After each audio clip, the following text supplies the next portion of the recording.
پھر انہوں نے ایک اور انکشاف کیا۔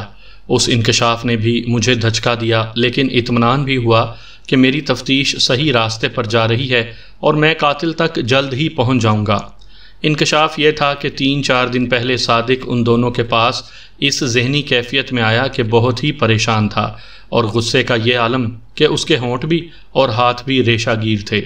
اس نے اپنے ان جرائم پیشہ دوستوں کو بتایا کہ اس کی بیوی لاپتہ ہو گئی ہے اور اسے شاہ مہتاب نے ہی لاپتہ کروایا ہوگا۔ وہ کہتا تھا کہ اس بدکار شاہ سے کہو کہ میری بیوی واپس کر دے، ورنہ میں اسے زندہ نہیں چھوڑوں گا۔ ان دونوں نے شاہ مہتاب کو بتایا کہ صادق کیا کہہ گیا ہے۔ شاہ مہتاب نے قسمیں کھا کر کہا کہ وہ ایسی گھٹیا حرکت کرنے والا آدمی نہیں۔ اگلے 2 روز صادق ان دونوں کو ملتا رہا۔ اب تو اس کی ذہنی حالت پاگلوں جیسی ہو گئی تھی۔ ان دونوں کو یہ معلوم نہیں تھا کہ صادق خود بھی شاہ مہتاب سے ملا تھا یا نہیں، حالانکہ ان دونوں نے اسے مشورہ دیا تھا کہ وہ شاہ مہتاب سے ملے اور اس کی بھی سن لے۔ پھر انہوں نے یہ خبر سنی کہ رات شاہ مہتاب قتل ہو گیا ہے۔ میں نے ان سے ابھی کچھ اور راز اور سراغ لینے تھے، لیکن نمبردار بھاگتا اور دوڑتا ہوا آیا اور مجھے باہر بلا کر یہ خبر سنائی کہ صادق کی بیوی بازو پر مرہم پٹی کروا کر آئی ہے اور اس وقت صادق بھی اس کے ساتھ گھر میں موجود ہے۔ میں نے نمبردار سے پوچھا کہ مرہم پٹی کہاں سے کروا کے آئی ہے؟ وہاں تو کوئی ہسپتال یا کسی ڈاکٹر یا ڈسپینسر کا کلینک تو تھا ہی نہیں۔ اس نے بتایا کہ 2.5-3 میل دور جہاں کوئی سرکاری ٹھیکہ چل رہا ہے اور جہاں صادق مزدوروں کا میٹ ہے، وہاں سے پٹی کروائی ہے۔ میں جان گیا کہ جہاں اتنے زیادہ راج مزدور کام کر رہے تھے وہاں فرسٹ ایڈ کا انتظام ہوگا۔ نمبردار یہ بھی معلوم کر کے آیا تھا کہ علل صبح صادق کسی کی گھوڑی لایا تھا اور اس پر بٹھا کر بیوی کو ساتھ لے گیا تھا۔ دونوں اب واپس آئے تھے۔ میرے پاس اب کافی شہادتیں اکٹھی ہو گئی تھیں۔ اب میں ٹیڑے پاؤں والی لڑکی کو پکڑ سکتا تھا۔ جواز بڑا مضبوط تھا۔ میں عملے کے چند ایک افراد کو ساتھ لے کر نمبرزاد کے ساتھ فوراً اس گاؤں کو روانہ ہو گیا۔ شاہ مہتاب کے دونوں جرائم پیشہ آدمیوں کو میں نے جانے کی اجازت نہ دی۔ ASI سے یہ کہہ کر روانہ ہوا کہ ان دونوں کو تھانے میں پابند رکھے اور تھانے کے احاطے سے باہر 1 منٹ کے لیے بھی نہ جانے دے۔ میں راجن گاؤں میں داخل ہوا اور نمبردار مجھے صادق کے گھر تک لے گیا۔ دروازہ کھلا تھا، لیکن میں نے پولیس والی بدتمیزی نہ کی۔ دروازے پر دستک دی تو ایک بڑا ہی خوبرو، دراز قد اور تنو مند جسم والا جوان باہر آیا۔ باخدا میں اس کا سراپا دیکھ کر ہی اس سے متاثر ہو گیا۔ میرے متعلق وہ جانتا تھا کہ میں مسلمان ہوں۔ اس نے ہاتھ آگے بڑھایا تو میں نے بڑے تپاک سے مصافحہ کیا اور کہا کہ میں ذرا اندر آنا چاہتا ہوں۔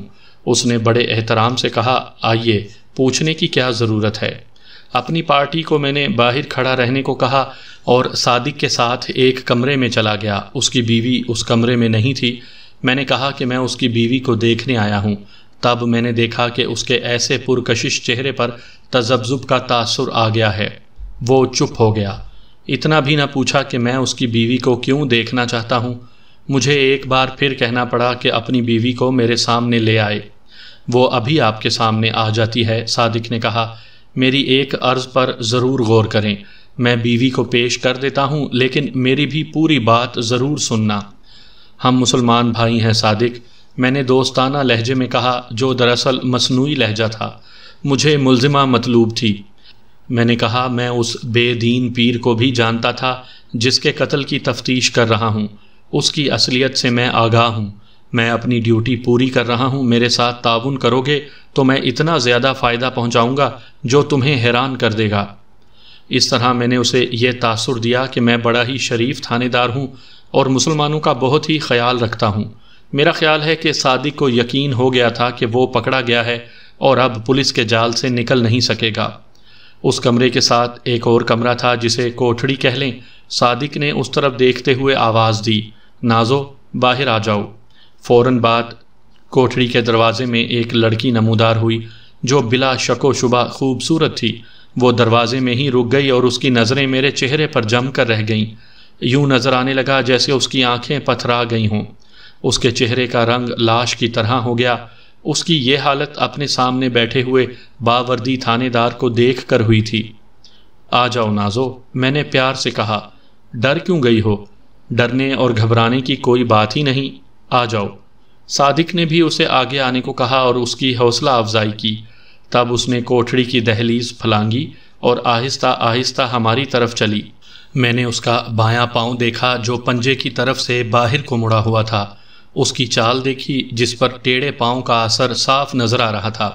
اس نے لمبی آستینوں والی قمیض پہن رکھی تھی۔ میں نے اسے اپنے قریب آنے کو کہا اور جب وہ میرے قریب آ گئی تو میں نے اپنے ہاتھوں سے اس کی دائیں بازو کی آستین اوپر کی۔ اس نے آستین اوپر ہونے سے پہلے اپنا بازو میرے ہاتھ سے چھڑانے کی ہلکی سی کوشش کی۔ اس بازو پر کوہنی سے ذرا نیچے نئی پٹی بندھی ہوئی تھی۔ میں نے اسے گھما کر اس کی پیٹھ اپنی طرف کر لی۔ وہ گھوم کر پھر سیدھی ہو گئی۔ میں نے صادق سے کہا کہ اسے کہے کہ میں اس کی پیٹھ سے قمیض ہٹا کر دیکھنا چاہتا ہوں۔ اگر اس نے مزاحمت کی تو پھر میں اسے تھانے لے جاؤں گا۔ صادق نے اٹھ کر اپنے ہاتھ سے پیچھے سے اس کی قمیض اٹھا دی۔ میں نے دیکھا کہ اس کے دائیں شولڈر بلیڈ سے لے کر کچھ نیچے تک گہری خراشیں تھیں جو یقیناً کتے کے پنجوں سے آئی تھیں۔ ان پر پٹی نہیں باندھی گئی تھی، ان پر صرف دوا لگا دی گئی تھی۔ یہ زخم نہیں تھے، خراشیں تھیں جن سے کوئی زیادہ خون نہیں نکل رہا تھا۔ قمیض نیچے کر دو، میں نے کہا اور پوچھا، یہ زخم کیسے ہیں، کہاں سے آئے ہیں؟ رات اس پر ایک کتے نے حملہ کیا تھا، صادق نے کہا۔ یہ پٹی ٹھیکیدار کی فرسٹ ایڈ کی ڈسپینسری سے کروائی ہے۔ لڑکی سے میں نے کہا وہ کوٹھڑی میں چلی جائے اور صادق کو میں باہر صحن میں لے گیا اور وہاں پڑی ہوئی ایک چارپائی پر بٹھا لیا۔ صادق، میں نے اس سے کہا، سارا وقوعہ خود ہی سنا دو۔ میرے پاس پوری شہادت موجود ہے۔ تمہاری بیوی کے قدموں کے نشان شاہ مہتاب کی حویلی کے دروازے سے چلے اور یہاں تک آئے ہیں۔ اپنی بیوی کے پاؤں دیکھ لو، اس کے نشان تو چھپائے ہی نہیں جا سکتے۔ ایک پاؤں سیدھا اور دوسرا ٹیڑھا زمین پر لگتا ہے۔ میرے پاس تمہاری بیوی کی ٹوٹی ہوئی چوڑیوں کے ٹکڑے موجود ہیں۔ میں نے تمہارے بیوی کے بازو میں بچی ہوئی چوڑیاں دیکھ لی ہیں۔ یہ سب ایک ہی رنگ اور ایک ہی ڈیزائن کی ہیں۔ تمہاری بیوی کا دوپٹہ میرے قبضے میں ہے۔ ایک عورت موجود ہے جس نے تمہاری بیوی کو حویلی میں سے بھاگتے اور پھر مہتاب شاہ کے کتے کو اس پر حملہ کرتے دیکھا تھا۔ میں نے تمہارے سامنے تمہاری بیوی کی دائیں آستین اوپر کی تھی، پھر پیٹھ ننگی کر کے دیکھی۔ کیا تم سمجھے نہیں کہ مجھے پہلے ہی معلوم تھا کہ تمہاری بیوی کو کتے نے کہاں کاٹا اور کہاں پنجے مارے ہیں؟ کہو تو میں تمہیں تفصیل سے سنا دوں کہ یہ واردات کس طرح ہوئی تھی۔ تم اپنی زبان سے سنا دو گے تو میرے لیے یہ سہولت پیدا ہو جائے گی کہ تمہیں اور تمہاری بیوی کو بچا سکوں گا۔ میں یہ بھی جانتا ہوں کہ شاہ مہتاب کی چھوٹی بیوی کے ساتھ تمہارے ناجائز تعلقات ہیں، لیکن اس کے ساتھ مجھے کوئی دلچسپی نہیں۔ میں تمہیں صرف یہ بتا دیتا ہوں کہ تم پر اور تمہاری بیوی پر کوئی پردہ نہیں رہا۔ بولو صادق، زیادہ مت سوچو۔ اس نے سر جھکا لیا جیسے کسی گہری سوچ میں گم ہو گیا ہو۔ تمہاری بیوی لاپتہ ہو گئی تھی، میں نے کہا اور پوچھا، واپس کب آئی اور کہاں گئی تھی؟ اس نے چونک کر میری طرف دیکھا۔ اب اس کے چہرے پر جو تاثر آ گیا تھا اس سے مجھے اندازہ ہو رہا تھا کہ وہ اصل بات اگلنے پر آ گیا ہے۔ مجھے اتنا تجربہ تو حاصل ہو چکا تھا کہ اس ذہنی حالت میں ملزم کو اقبالی بیان کے لیے کس طرح تیار کیا جاتا ہے۔ میں نے نرمی اور ہمدردی کا رویہ جاری رکھا اور آخرکار وہ بولنے پر آ گیا۔ سامعین کرام، آپ سن رہے ہیں راؤ شجاع الدین ابو بکر مرحوم کی تفتیشی داستانوں میں سے ایک اردو داستان جس کا نام ہے ٹیڑھا پاؤں سیدھے لوگ۔ یہ اس سلسلے کی آخری اور قسط نمبر 3 ہے۔ مجھے امید ہے آپ کو میری یہ کاوش پسند آئی ہوگی۔ اس کا بیان غیر معمولی طور پر طویل تھا۔ اس نے اپنی ہسٹری بھی سنانی شروع کر دی تھی کہ وہ اپنے وطن سے اتنی دور کس طرح آن پہنچا تھا۔ میں اس کے بیان کے 2 حصے اپنی زبان میں بیان کر رہا ہوں جو آپ کی دلچسپی کے ہوں گے اور جن سے یہ تفتیشی کہانی بھی ادھوری نہیں رہے گی۔ اس نے سنایا کہ 3-4 روز پہلے اس کی بیوی علل صبح باہر نکلی۔ وہ دوسرے دیہاتیوں کی طرح کھیتوں میں رفع حاجت کے لیے جایا کرتی تھی۔ اس صبح وہ گئی اور پھر واپس نہ آئی۔ صادق نے بہت انتظار کیا اور اس کی تلاش میں نکل کھڑا ہوا۔ اس کے والدین کے گھر گیا، وہ وہاں بھی نہیں تھی۔ یہ تفصیل سنانے کی چنداں ضرورت نہیں کہ صادق اسے کہاں کہاں ڈھونڈتا رہا۔ اسے پکا شبہ تھا کہ شاہ مہتاب نے اس کی بیوی کو اغوا کروایا ہے۔ اس کی وجہ اس نے یہ بتائی کہ کچھ عرصہ پہلے ایک روز شاہ مہتاب کے پاس اس کمرے میں بیٹھا ہوا تھا جس کمرے میں وہ لوگوں سے ملا کرتا تھا۔ ایک باپ اپنی بھولی بھالی سی بیٹی کو ساتھ لایا اور شاہ مہتاب سے یہ عرض کی کہ اس کی بیٹی کا رشتہ کوئی بھی قبول نہیں کرتا۔ شاہ مہتاب نے اسے تعویذ دیے اور لڑکی کی آنکھوں میں کچھ پڑھ کر پھونکیں بھی ماریں۔ صادق اس وقت تک جان گیا تھا کہ اس پیر کے پاس پلے کچھ بھی نہیں اور یہ سراپا فریب اور دھوکہ ہے۔ لڑکی اپنے باپ کے ساتھ 2-3 مرتبہ پھر آئی۔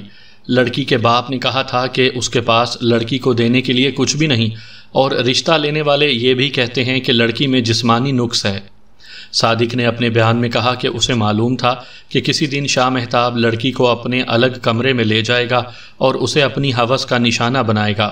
صادق لڑکی کے باپ سے ملا اور جس طرح میں نے پہلے سنایا ہے اس نے لڑکی کے رشتے کے لیے اپنے آپ کو پیش کیا اور شاہ مہتاب سے کہہ کر لڑکی سے نکاح پڑھوا لیا۔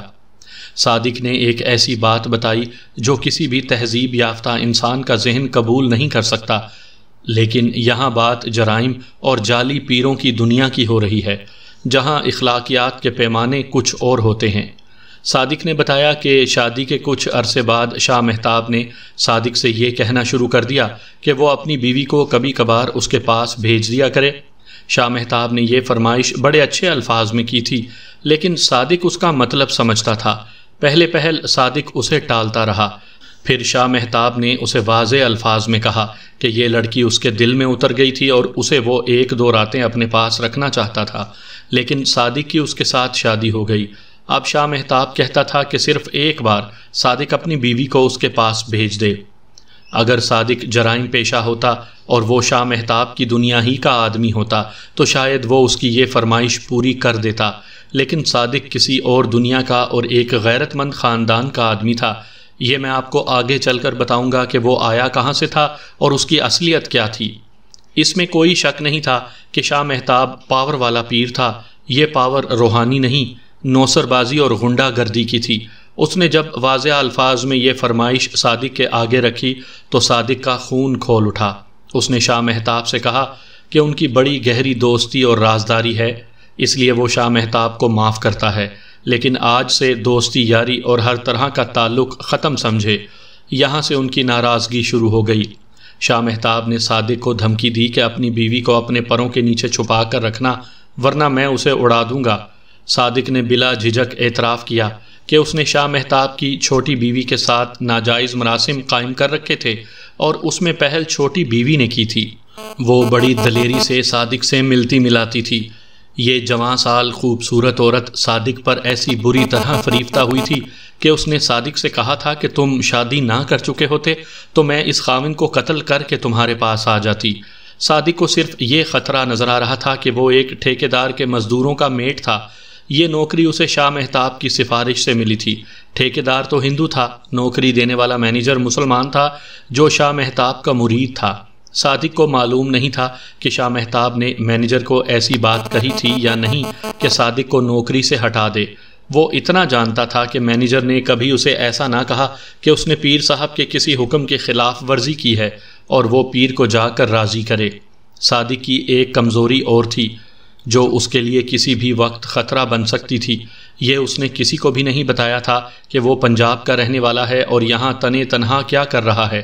اس نے اپنی اصلیت مجھ پر ظاہر کر دی جو یہ تھی کہ وہ بھگوڑا فوجی تھا۔ میں آپ کو اس کا بھی تھوڑا سا پس منظر بتا دیتا ہوں۔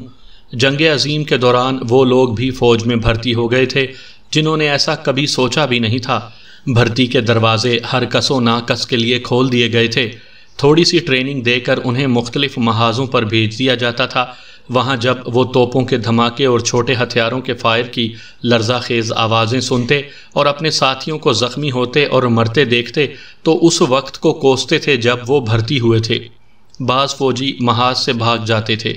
فوجی ہیڈ کوارٹر سے ان کے گھروں کے تھانوں میں رپورٹ جاتی تھی کہ فلاں ولد فلاں وغیرہ وغیرہ بھگوڑا ہو گیا ہے، اسے گرفتار کر کے فلاں چھاؤنی میں پہنچا دیا جائے۔ بھگوڑے چھپتے پھرتے تھے۔ یہاں سے رشوت کا ایک سلسلہ چل پڑا۔ علاقہ تھانے دار بھگوڑے فوجی سے ماہوار وظیفہ وصول کرتا رہتا اور اسے گرفتار نہیں کرتا تھا۔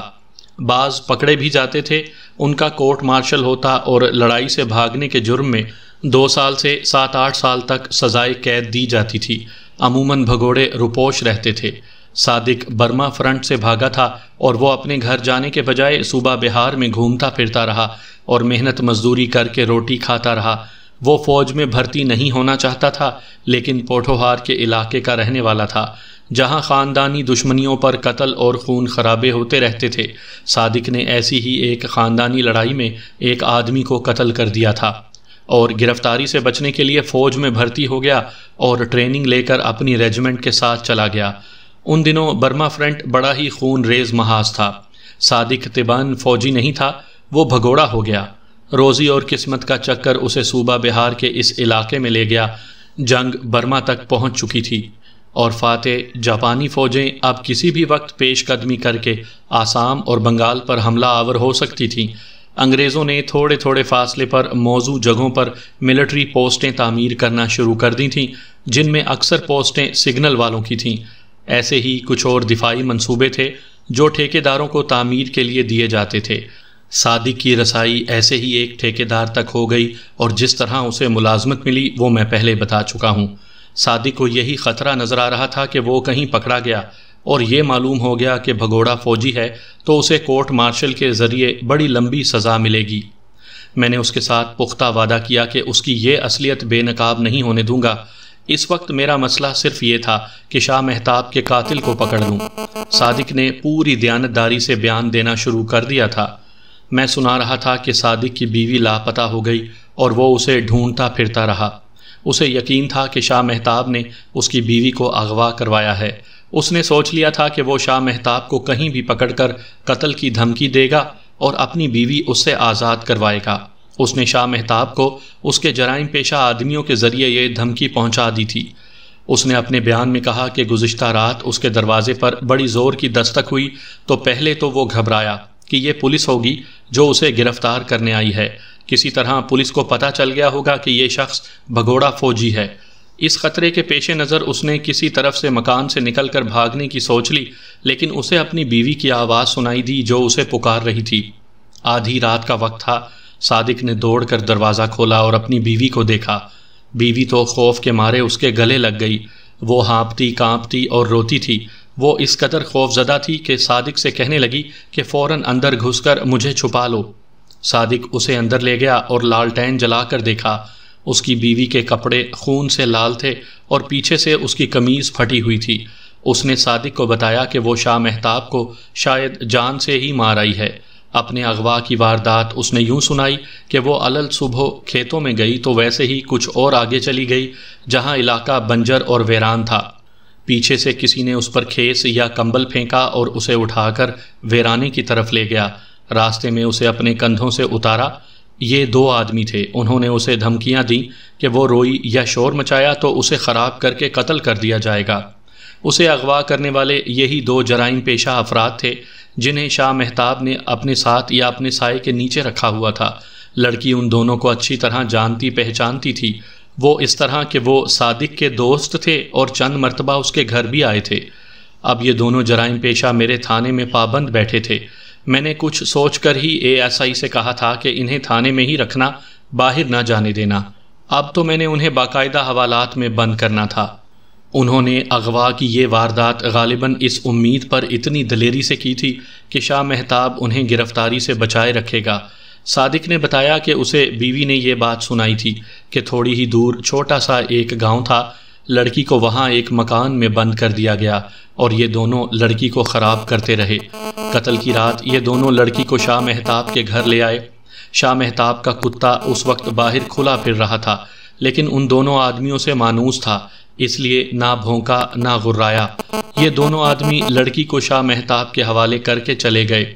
صادق کا بیان جب یہاں تک پہنچا تو میں نے بہتر جانا کہ اس کی بیوی کو بھی بلا لوں اور واردات کا ارتکاب اس کی زبان سے سنوں۔ میرے کہنے پر صادق نے اپنی بیوی کو بلا کر اپنے پاس بٹھا لیا۔ اس نے اسے کہا کہ قتل کا وقوعہ مجھے بلا جھجک سنا دے۔ لڑکی نے یہ بات یوں سنائی کہ شاہ مہتاب اسے اپنے کمرے میں لے گیا اور کہا کہ وہ اسے صرف 2 راتیں اپنے پاس رکھے گا اور پھر آزاد کر دے گا۔ لڑکی نے اس کی منت سماجت کی اور روئی بھی، لیکن شاہ مہتاب انسان نہیں ابلیس تھا۔ اس نے لڑکی کو زبردستی شراب پلانے کی کوشش کی جو کہ لڑکی نے نہ پی۔ خود اس نے شراب پی لی اور لڑکی کو پلنگ پر لٹانے لگا۔ لڑکی پلنگ کے قریب نہیں جا رہی تھی۔ شاہ مہتاب نے زبردستی کی تو اس دھینگا مشتی میں لڑکی کی کچھ چوڑیاں ٹوٹ گئیں۔ پھر شاہ مہتاب نے اپنا پجامہ اتار کر پلنگ کے کونے پر رکھ دیا اور لڑکی کو اٹھا کر پیٹھ کے بل پلنگ پر پھینکا اور اس پر سوار ہو گیا۔ لڑکی آخر عورت ذات تھی اور کمزور تھی، اور شاہ مہتاب ہٹا کٹا آدمی تھا۔ لڑکی نے قسم کھا لی تھی کہ اس شخص کے ہاتھوں اپنا جسم ناپاک نہیں ہونے دوں گی۔ لڑکی نے نیچے سے شاہ مہتاب کی شہرگ اپنی مٹھی میں لے کر اتنی زور سے دبایا کہ اس کے ناخن شاہ مہتاب کی کھال میں اتر گئے اور وہ بے ہوش ہو گیا اور ایک پہلو کے بل پلنگ پر گرا۔ اس وقت لڑکی چڑیل بن چکی تھی۔ وہ اٹھ کر کھڑی ہوئی۔ اب شاہ مہتاب پیٹھ کے بل تھا اور لڑکی اس کے سینے پر بیٹھی ہوئی تھی۔ شاہ مہتاب کی شہ رگ لڑکی کے شکنجے جیسی مٹھی میں تھی۔ لڑکی نے اس کی شہ رگ چھوڑ دی اور دونوں ہاتھوں سے اس کا گلا گھونٹا اور دیکھا کہ شاہ مہتاب کے بازو پلنگ پر بے جان ہو کر گر پڑے تھے اور اس کے جسم میں کوئی حرکت نہیں رہی تھی۔ میرے ایک سوال کا جواب دیتے ہوئے لڑکی نے بتایا کہ جب شاہ مہتاب نے اسے اٹھا کر پلنگ پر پھینکا تھا تو وہ ننگے پاؤں نہیں تھی، اس نے جوتی پہن رکھی تھی جو اس کے پاؤں میں ہی رہی، اتری نہیں۔ اس نے اپنے بیان میں کہا، جب دیکھا کہ شاہ مہتاب کا منہ کھل گیا ہے اور اس کی آنکھیں بھی ایسی کھلی ہیں جیسے ڈھیلے باہر آ جائیں گے، تو اس نے شاہ مہتاب کی گردن چھوڑ دی۔ شاہ مہتاب کا پھر بھی منہ کھلا رہا اور آنکھیں بھی۔ وہ پلنگ سے اتری اور باہر نکل گئی۔ حویلی کے دروازے سے نکلتے اس نے دیکھ لیا تھا کہ ایک عورت صحن میں نکلی ہے۔ لڑکی باہر کو دوڑ پڑی، بائیں ٹانگ اسے دوڑنے نہیں دے رہی تھی۔ وہ آہستہ چلنے لگی تو کتا بھونکا اور اس کی طرف آیا۔ وہ پھر دوڑنے لگی اور کتا اس تک پہنچ گیا۔ کتے نے اس کا دایاں بازو اپنے منہ میں لے لیا اور لڑکی کی چیخ نکل گئی۔ اس نے کتے کی آنکھوں پر بڑی زور سے ہاتھ مارا تو کتے نے بازو چھوڑ دیا۔ وہ پھر دوڑی تو کتے نے پیچھے سے اس کی پیٹھ پر پنجے مارے۔ اتنے میں حویلی میں دروازے کی طرف سے ایک عورت نے کتے کو پکارا اور لڑکی نے اس عورت کے دوڑتے قدموں کی آوازیں بھی سنی۔ اس کے ساتھ ہی لڑکی کا دوپٹہ اتر گیا اور کتے پر پڑا۔ کتا دوپٹے میں الجھ گیا اور لڑکی کو بھاگ نکلنے کا موقع مل گیا۔ اس کے بعد جو کچھ ہوا وہ میں کسی نہ کسی کی زبان سے آپ کو بتا چکا ہوں۔ صادق صبح سویرے بیوی کو ڈسپینسر کے پاس لے گیا۔ ڈسپینسر نے زخم بلکہ زخموں کی مرہم پٹی بڑی توجہ سے کر دی، اور جب وہ واپس آئے تو میں پہنچ گیا۔ میں نے قاتل پکڑ لیا تھا۔ یہاں پر میری تفتیش ختم ہو گئی تھی اور اب مقدمہ تیار کرنا تھا، جس کے لیے شہادت اور ٹھوس ثبوت اکٹھے کرنے تھے، لیکن میرے اپنے جذبات امڈ آئے اور میں نے اس واردات میں اپنی ذات کو ملوث کر لیا۔ میری جگہ پر آ کر سوچیں کہ جسے میں اللہ کا برگزیدہ عالم اور ولی اللہ سمجھتا رہا تھا، وہ اس قدر فریب کار نکلا کہ ایک تھانے دار کو بھی اس نے الو بنائے رکھا۔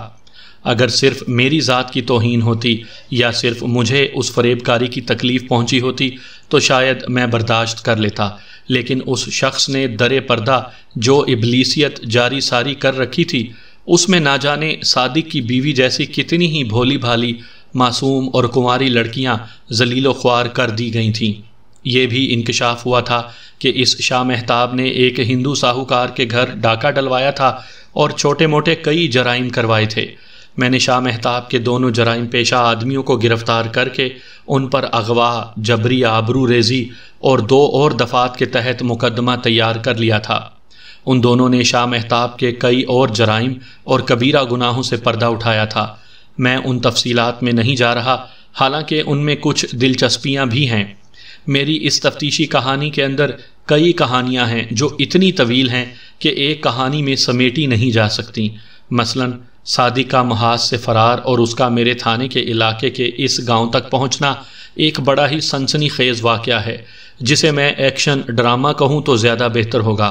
کبھی خیال آیا تو یہ بھی آپ کو سنا دوں گا۔ شاہ مہتاب کا قتل میرے لیے باعث مسرت تھا۔ اب میں یہ ارادہ کر بیٹھا کہ صادق کی بیوی کو سزا سے بچانا ہے۔ پاکستانی خواتین و حضرات تو سمجھتے ہوں گے کہ پولیس جسے چاہے بچا سکتی ہے اور جسے چاہے لٹکا سکتی ہے۔ یہ مکہ کی کرشمہ سازی ہے، لیکن انگریزوں کے دور حکومت میں یہ ممکن نہیں تھا۔ تھانے دار کو ملزم گرفتار ہی کرنا پڑتا تھا، خواہ وہ اس کا سگا باپ ہی کیوں نہ ہو۔ مقدمے میں ذرا سی ہیری پھیری کر کے کسی کو اتنا فائدہ پہنچایا جا سکتا تھا کہ سیشن کورٹ کی سنائی ہوئی سزا کے خلاف ہائی کورٹ میں اپیل ہوتی تھی، اور یہ کمزوری ہائی کورٹ میں سامنے لا کر ملزم کو بری کروا لیا جاتا تھا۔ میں نے صادق کی بیوی کو باقاعدہ گرفتار کر لیا اور تھانے لے گیا۔ مقدمہ اس زمین پر کھڑا کیا کہ اس ملزمہ کو اغوا کیا گیا۔ اسے بے آبرو کیا گیا اور اس شاہ سے اپنی عزت اور جان بچانے کے لیے لڑکی نے شاہ کو گلا گھونٹ کر مار دیا، اور یہ اس کا قانونی حق تھا۔ میں نے لڑکی کو قانونی حق دلانے کے لیے کچھ ڈرامے کھیلے، مثلا ایک یہ کہ شاہ مہتاب کا ریوالور 6 گولیوں سے بھر کر واردات والے پلنگ پر رکھا اور وہاں سے برآمد کروا دیا۔ برآمدگی کے گواہ اپنی مرضی کے رکھے اور اس طرح ثابت کیا کہ مقتول نے ریوالور کی نالی ملزمہ کی کن پٹی پر رکھی اور جان کی دھمکی دے کر اس کی آبرو ریزی کی کوشش کی، لیکن ملزمہ کو مقتول کا گلا دبانے کا موقع مل گیا۔ اس طرح یہ مقدمہ سیلف ڈیفنس یعنی حفاظت خود اختیاری بن گیا۔ اس کے ساتھ ہی 2 جرائم پیشہ افراد پر اغوا اور آبرو ریزی اور 2 مزید دفعات کا مقدمہ تیار کر کے عدالت میں بھیج دیا اور اس مقدمے کا حوالہ قتل کے مقدمے میں شامل کر دیا۔ لڑکی کے وکیل کو الگ کر کے میں نے سمجھا دیا کہ وہ عدالت میں یہ نکتہ اور دلیل دے کہ لڑکی کے ساتھ اس قدر ظلم ہوا تھا اور اس ظلم میں مقتول اضافہ کر رہا تھا کہ ملزمہ اپنا دماغی توازن کھو بیٹھی اور اس پاگل پن میں اس نے قتل کی واردات کر ڈالی۔ مختصر یہ کہ میں نے اپنا آپ بھی بچائے رکھا کہ میں ملزمہ کی مدد کر رہا ہوں اور مقدمہ ایسا بنایا جو ملزمہ کے لیے فائدہ مند تھا۔ اگر میں یہ کہانی صرف وکیلوں کو سنا رہا ہوتا تو میں مقدمے کی پوری تفصیل سناتا، اسے صرف وکیل سمجھ سکتے ہیں۔ مقدمہ چلا اور صادق کی بیوی کو سیشن جج نے 3 سال سزائے قید دی۔ جج ہندو تھا، اس نے مسلمانوں کی پیر پرستی کے خلاف فیصلے میں بڑی رسوا کن باتیں لکھیں اور یہ لکھا کہ لڑکی یعنی ملزمہ انہی جرائم کا شکار ہوئی ہے۔ ہائی کورٹ میں اپیل ہوئی تو صفائی کے وکیل نے 1-2 اور نکتے جو اسے میں نے بتائے تھے پیش کر دیے اور اس انگریز جسٹس نے لڑکی کو بری کر دیا۔ صادق کے متعلق تو میں نے یہ ظاہر ہی نہ ہونے دیا کہ بھگوڑا فوجی ہے۔ اسے میں نے کہا تھا کہ اب وہ خود سوچ لے کہ یہیں رہنا چاہتا ہے یا یہاں سے نکل جانا چاہتا ہے۔ اس نے کہا کہ اب جو ہوگا دیکھی جائے گی، میں بیوی کو ساتھ لے کر اپنے وطن جا رہا ہوں۔ میری یہ کہانی یہیں پر ختم ہو جاتی ہے، لیکن سیدھے سادے اور گنوار مسلمانوں نے شاہ مہتاب کو یوں زندہ رکھا کہ اس کا مزار بنایا اور پھر مزار پر چڑھاوے چڑھنے لگے، اور میں نے وہاں ایک سالانہ عرس بھی دیکھا۔ تو یہ ہے کہانی ٹیڑھے پاؤں اور سیدھے لوگوں کی۔